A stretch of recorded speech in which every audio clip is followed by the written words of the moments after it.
see too much of that becoming an issue in the game. Just waiting for Beastria to ready up, and then we are good to go.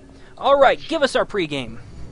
Alrighty, in the top left-hand corner, we have RXD, Stardog, and Real Rook as the Striker Osprey, going for that air dominance here, and possibly a little bit of trolling. Now, their opponents, the red team, Beastria, Kitten, Aqua, and Tangibility as that Warthog Saucer Neo, as we have seen them play almost every single game. Gonna be going for that mid here soon. Oh, but it looks like they have boomers. They have boomers ready. So, this should be interesting. This has quickly become one of my favorite maps. This early push for mid is so exciting. So let's see what happens. We are live in 3, 2, 1. Here we go. We've got the infantry from the blue team coming in. They do get that drop off. We'll see if they can get the cap. They do, in fact, get the cap. Great job by Team Rage there, trying to keep this push going. They have, look how many tanks they were able to push down. Amazing early play. Real Rook does get first blade on Tangibility. Kitten, Aqua, and Beastria also taking damage. Beastria goes down. Amazing play. Indeed. Now, it does look like Red instantly setting up their artillery. However, Blue moving over all their tanks in order just to take it out, because it's not a tank that's defending their outpost. It's artillery. Artillery can't shoot that close. So this is going to be an easy taking over if Red does not pick up their game right here. Yeah, really a great start again by Blue. They're pushing into this base. Bottom left. Oh, I had completely missed it, and it looks like the red team missed it as well. Stardog takes that base. They can't get the... Oh, he does actually save the cap by getting that last second kill on the infantry. But here comes Stardog and RX with more infantry and a defense. They have taken it. Outstanding play with the ninja capture. Indeed. Now, sending over those boomers, it instantly neutralize that base. And over here, you might notice that there's 2 artillery and a moneymaker just chilling out by some plants and Christmas trees. Possibly. Maybe. No? Alright. Blue able to retake the safe house of Reds. And now it does look like he's going to be dropping down even more infantry in order to just keep this base as long as possible. However, their middle actually quite undefended. Only 2 tanks there on the one side. Red might be able to secure that. I find that just a little surprising. They are doing a good job of bringing those tanks back and forth where they need them, but it does seem like with one good push, Red could take that mid back, although they are focused on that bottom expansion. Indeed.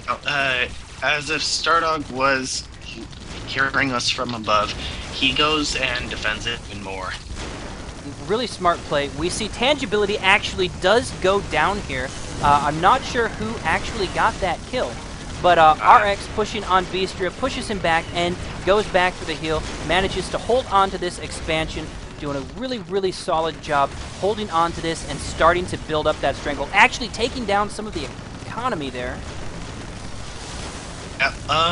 One thing that I would like to note is that if you see somebody die and not in the top right-hand corner say who did it or the units do it, that means that they glitched out, went below the map, or just like literally fell off the cliff and just still in ground form, and they instantly die. Their health just instantly goes down to 0. So, like in the first-person shooters I normally cast, we're going to call that a crater for now.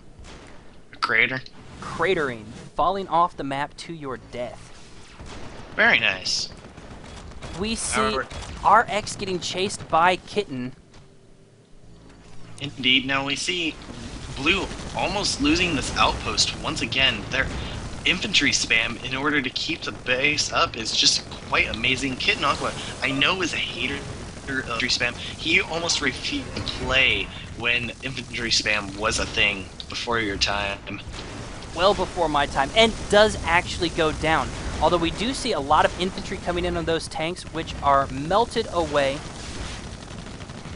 Let's take a look over here. We've got Real Rook, who appears to be defending a base, getting ready to do something, getting pushed by Kitten Aqua, manages to get back to his base and survive. He is taking a lot of damage there, but he'll be able to regen on top of his base, pushing the other troops back to their own base.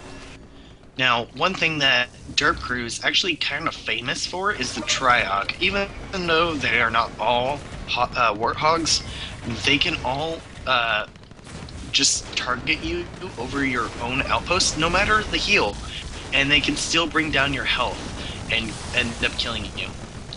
Which sounds pretty rough. Stardog and RX actually going down as well, giving the red team a 2-1 advantage. And yeah, Kitten goes down as well, so a lot of deaths here. More deaths than we're used to seeing at once. We've seen a lot of standoffs, but this is just very, very aggressive play. Real Rook doing a good job holding here. That. Yeah, Stardog, we've seen him time and time again in this tournament just stay alive. Oh, Tangibility and Beastria both going down right then and there. Tangibility trying to cloak and go up in the air at the same time. However, he was just in the line of fire. And we're seeing a lot of destruction coming in from the blue team. Real Rook does a good job taking down several units, does die before he can get back to his base, but gets that final kill. We have Stardog pushing in on Tangibility down in the bottom, along with RX. They are holding that bottom expansion and trying to put pressure on the red team, doing a great job of it. Indeed. And here we actually see Real Rook dropping some tanks in on that northern expansion of red. He's going to continue, bring in the infantry, and we'll see if he can get past Tangibility with the help of RX.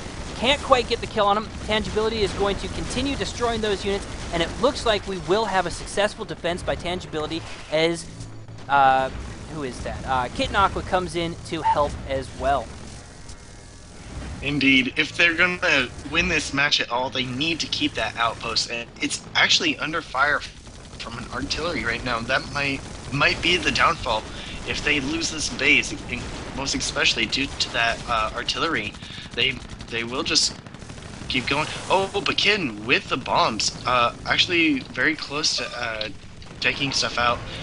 One thing you always gotta watch out with Kitten is that he uses the 4th of July boosters and 4th of July bombs, so you can never tell when he's actually using bombs or if he's flying around. That sounds pretty rough.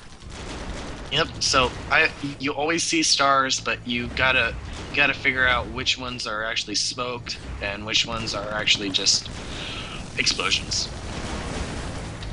So we see again this blue team, Team Rage, doing a really great job starting to really get this chokehold. They've taken out a lot of the red economy. Red does still manage to hold on to their northern expansion, but blue controls everything else on the map.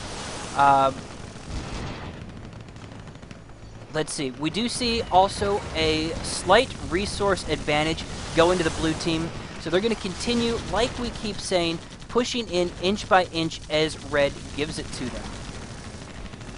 Indeed. Now, Beastria actually almost going down right there as she healed for half a second and went back for that artillery. That artillery would have went down if it wasn't for that. So sometimes it is necessary to risk your life in order to save something very useful. And speaking of risking their life, Tangibility almost dead. It looks like he's almost back to his base, and he does actually survive that encounter. We've got levels up at the same time too, which is very, very fortunate for him. Kitten Aqua doing a good job protecting that outpost from Real Rook, who continues to try and take it, putting great pressure out there as Stardog and RX put pressure on the bottom base. And this is one of those things that is really going to set these teams apart from other teams. You see both these teams successfully fight on two fronts at once. Instead of having three people pushing from one area, they're able to split up into a 2-1 and really continue to put pressure on different sides of a map. Most definitely. Now, it does look like Red able to secure their outpost over on this top, but it's dragging the attention away. Oh, but looky here. Blue sending out a ton of tanks. That is a lot of tanks. Oh, it looks like one of the tanks is just sitting there. So, Blue pushing in with these tanks. You can see there's infantry and tanks coming back should they neutralize it. The red team doing a good job of responding, though at the same time RX is backdooring into their main. Great multi-pronged attack here. We'll see if it ends up being successful. 20 seconds left in quarter two, so any base damage is going to be irrelevant. Indeed. Kitten almost going down right there. And Stardog has 2 lights out on this red base, trying to get a third out. He does get a third out, going for that 4th light with infantry coming infantry in. Come Look up at the timing. The infantry come up, get it, and are they going to pick up all their stuff and go for it? No. They're just going to spam a little bit more infantry. The infantry actually walking away there. They need to keep this. The 3 tanks, 2 tanks. What phenomenal timing, though. Stardog able to time the neutralization of that base for when his infantry are coming so that Red couldn't go in and try and drop any more to take it back. I don't think that was timing. I think that was luck. You know, at this level of play, I don't believe in luck. Stardog does actually go down. I believe in luck because I play with these guys a lot, and I get that luck, and it's awesome. Because one of the best things about this game is you don't actually have to be good if you know where to place stuff. If that... No, that doesn't make sense. You don't have to be good if your teammates are good. I like that one. So, we see Blue continuing to push this offensive. They've got that forward expansion of the red team, leaving the red team with almost nothing. Red desperately trying to repair their tanks, holding on to that base. Looks like Kit Aqua trying to do a little bit of damage to this base. Not too sure why, but it's just going to go down right here to RXD. Oh, no! The infantry actually doing the damage it needed before RXD was able to snipe. And Kitten and Tangibility both down for the red team. We've got Beastria, the last person up for the red team, going to try and move back to her base and stay alive. We see this blue team not really pushing in yet, although it seems like anytime they want to, they can push in and take those units out. But like a good team, they're going to wait for the specific moment when they see their opportunity, and they're going to capitalize. Indeed. Now, Red actually has no tanks. All they have is a few ratchets. Never mind, 1 tank has been dropped. And this is the end for Red here, as Dirt Crew gonna lose this first match. They need some way just to, I don't know, but Blue pushing out with these Longhorns, Ratchets, and Goliaths. This should be it. We've got the infantry coming first, and then look at this tank squadron rolling up. There's just nothing that Red is going to be able to do to stop that. Blue looks like they're going to take round 1, and Team Rage only 1 game away from being your winter tournament champions. I think it's going to be rough for Team Derp to come back this next round. That was a fairly dominating show by Team Rage. Indeed. Now, I would like to take a look at these kill to death ratios. A 6-2 for Stardog, a 3-2 for RXD, and a 5-3 for Rearwook. However, if we look at the Derp Crew, it's 0-5, 2-5, and 4-7. They died a lot more than they killed, and that made Team Rage win this, as they basically got the more kills. They were able to push them back and constantly keep them respawning, wasting time. Yeah, and you know, that boils down to, we've mentioned this several times before, but the control. And you see these highly skilled teams focus on it so much. When you control the other team, you keep them down, you take those little advantages where you can, it gets so difficult for another team to come back. And looks like we are in the next lobby. So we'll bring this back. Take a look at chat. Looks like chat is fairly active. We've got this winter tournament that's been going on all day. I can hear you just fine, Dis. Oh, cool. Sorry. Anyway, yeah, that was a great game, and we have the next map up, so if the contestants want to get in, same pin. So really great matches so far. That was a fairly dominating showing by Team Rage. But I think that Derp Squad is going to be able to come back this round and do something. Whether or not they can do something strong enough to push back this momentum that Team Rage is bringing into this round, I'm not positive about that. But hopefully we should see another really outstanding game here. As people are coming in, looks like we're still missing 3 people. Should start fairly soon. Dis, do you have any Airmech announcements you'd like to plug before we get started? Let's see. There will be some more competitions coming up in January. I believe FedComp has also started to work on something, a 2v2 match. Of course, he has also said something about a Ken match, but we don't know about that. Um, and also, like on Riveting TV, we're going to start just creating lots of more 24-hour international multi-game focused content. Like that's really what our goal is here, is just to kind of bring in everyone, have quality casters, quality content, and like really expand the community. I have a couple Spanish-speaking casters I have lined up. I actually had Konomo translated the rules and the announcements into Spanish, and you can find them up on his site. I'll find a link for that in a second. But yeah, that's about it. Alright, so lots of cool Airmech stuff coming up soon. We do have more people coming in here. Looks like as soon as Dis gets the map choice, he'll be able to hop out and we'll get our 6th player in. We'll check chat over here and see if anything is happening. I'll give my own quick plug real quick. My Twitter is @ZoidBergenstein. I do casting and other stuff, so be sure to check that out and follow it. I like pie. He indeed does like pie. That's one thing you'll notice if you ever stream with me again, is that I love pie. Thigh heart pie. Thigh heart pie is my Smurf. I have to say, I'm a cake guy myself. Alright, I'm done.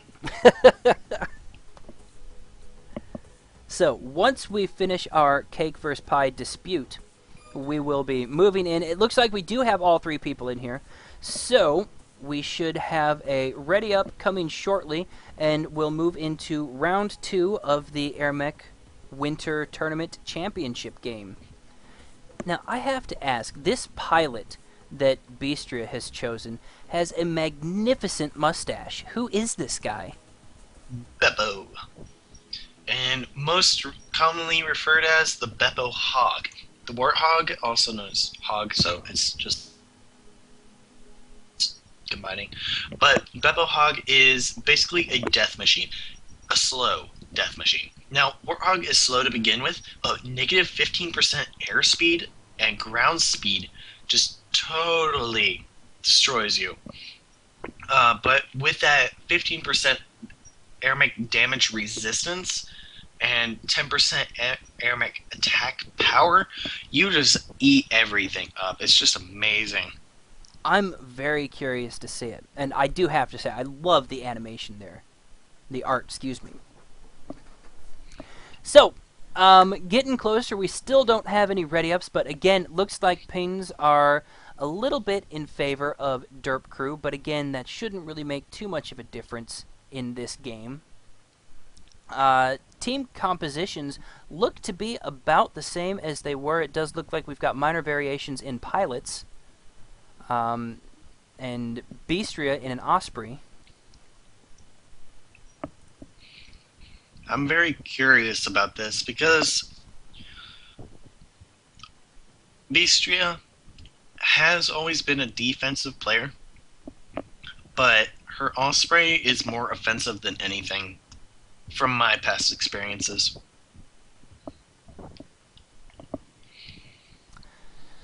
So So go ahead, sorry. I don't know if it's maybe a trick.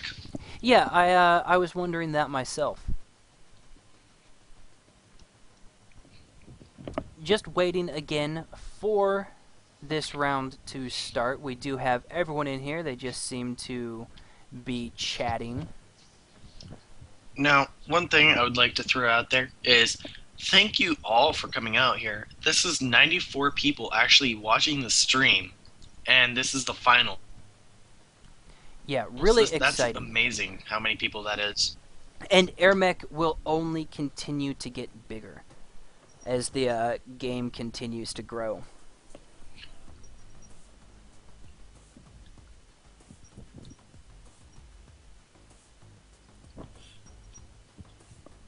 So you mentioned earlier, but what is your favorite mech in the game?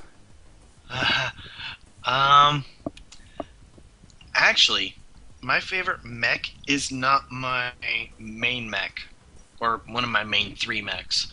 My favorite mech is actually the saucer. Basically, the ability to blink in and out of positions and take over units has always intrigued me. I just never been that good at it. I'm more of a chopper, warthog, or bomber player. The bomber is what I I am was very using. harassment heavy. Yeah. Although I have to admit that Beppo Warthog sounds intriguing to me. I wouldn't mind giving that a shot. Especially on a small map like Twin Peaks or Simple, Beppo Hog is just amazing. It tears everything up. The bigger the map, the worse it is. Yeah, that's certainly understandable with the lack of speed.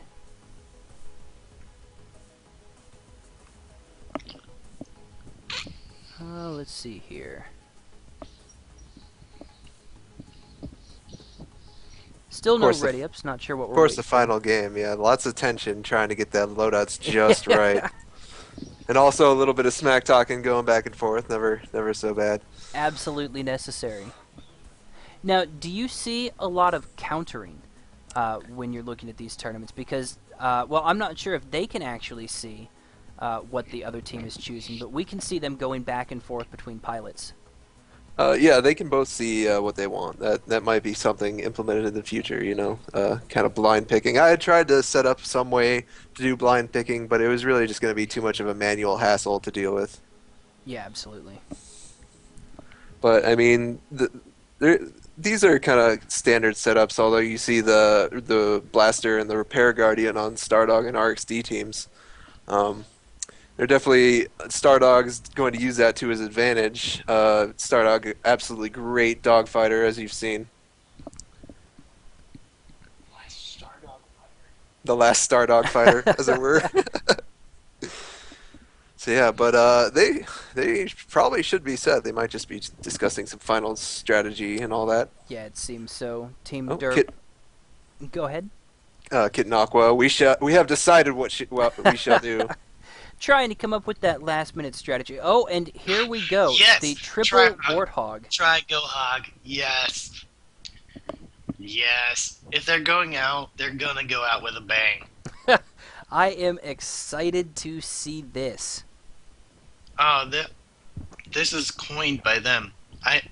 I might have helped give them the idea about it, but basically, you're gonna see a lot of death on blue team.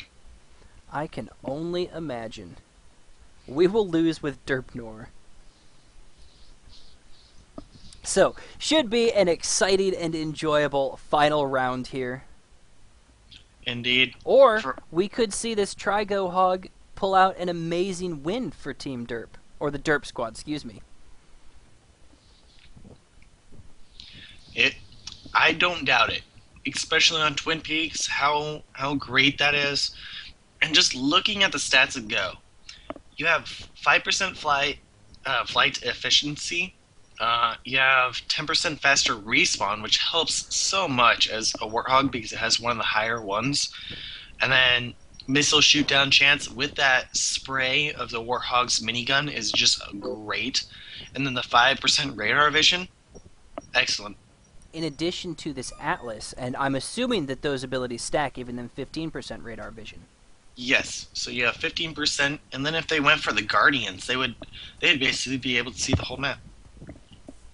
All right, so I keep saying this. I'm really excited to see these two teams play. This is one of those builds that I am going to enjoy having the opportunity to cast. Should have some awesome dogfighting action.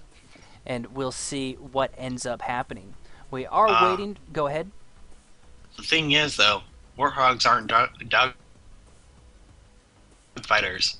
Well, then we should see some great PvP action. Yes.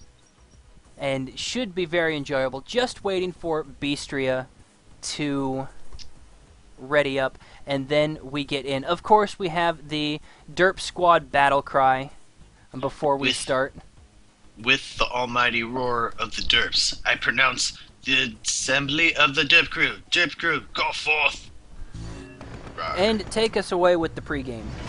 Alrighty, in the left-hand side, we do have RXD, Stardog, and Real Rook as the blue team. They have the Warthog, Osprey, in very defensive style play. However, their opponents are Beastria, Kitnakwa, and Tangibility, the Tri-Go Hog with the radar, and a Tango Rush in the beginning. Yes, a Tango Rush. So, this is going to be fantastic. We are going to see both teams moving for these bottom expansions. The red team will attempt to take this one. The blue team will attempt to take this one, and then we'll see who can move on and push the other person. We also see Beastria moving up north along with RX and Stardog in the north. RX taking some damage, but they are able to take those creeps down, and let's see what happens here. We've got units moving in on the bottom expansion, and it looks like red is actually moving straight to that blue expansion, trying to keep them from capping it. They actually have taken it from blue. Outstanding move there. They skipped their own expansion and went straight for blues. Indeed, that's the main thing here. I've seen this before. I actually helped them develop it, and Tangibility actually going down right there. This is just an excellent play, one thing that always catches everybody off guard, no matter how great the player.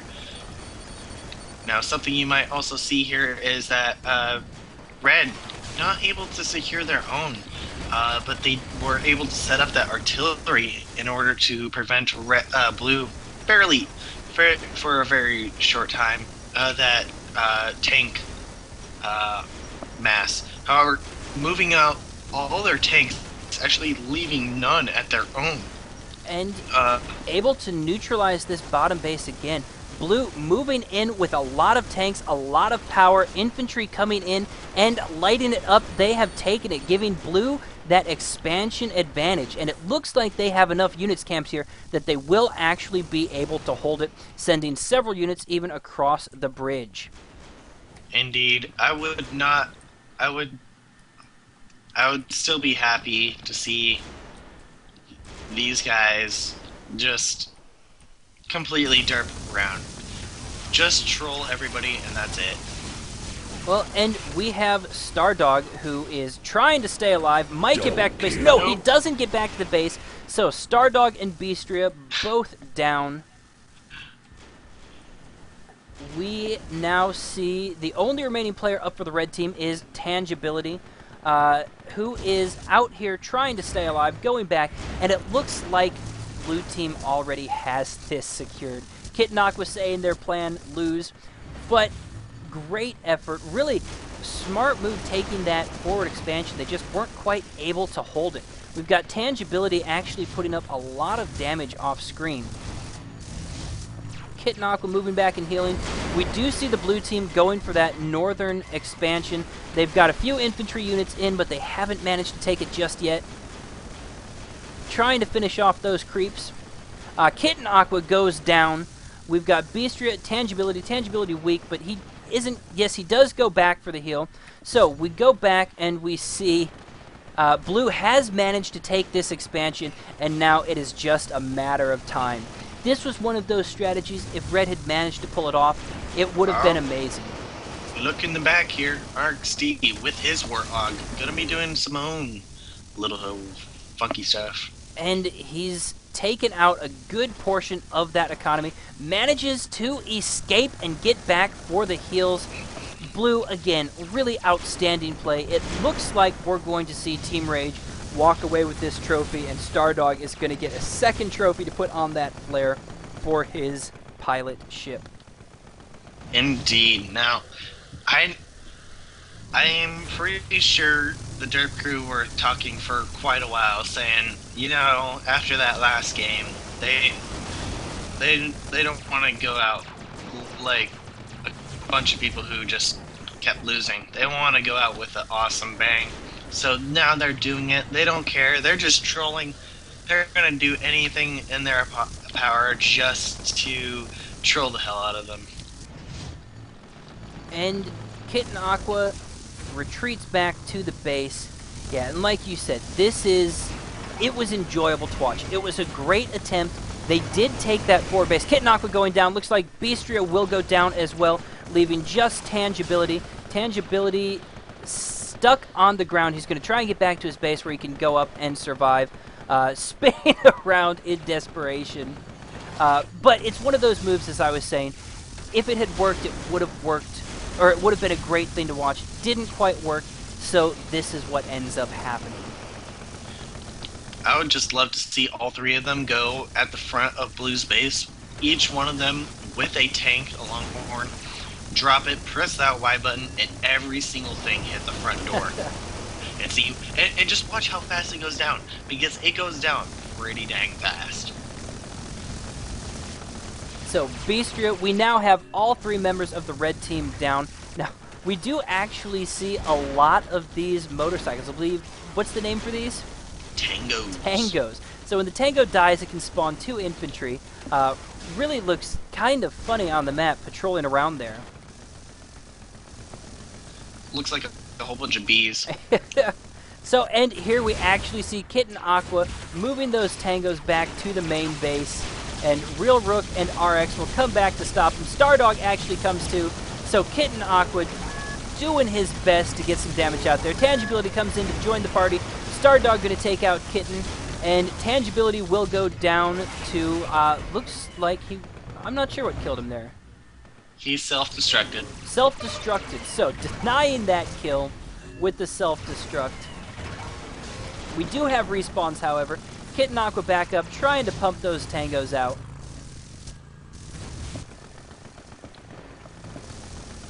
We should see a push coming in fairly soon that will end this for the blue team.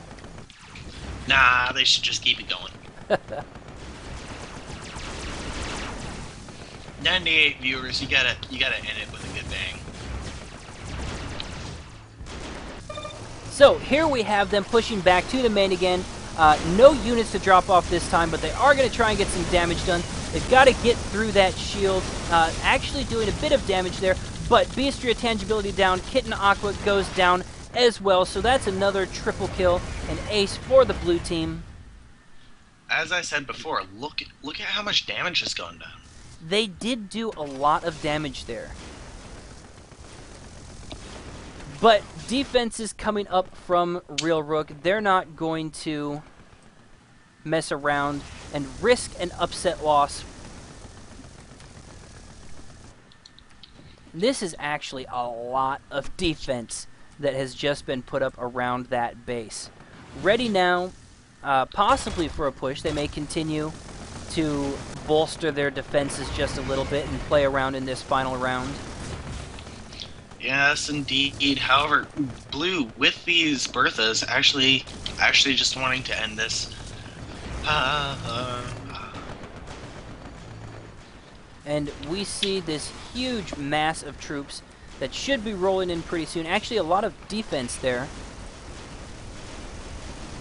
But tearing through the red units.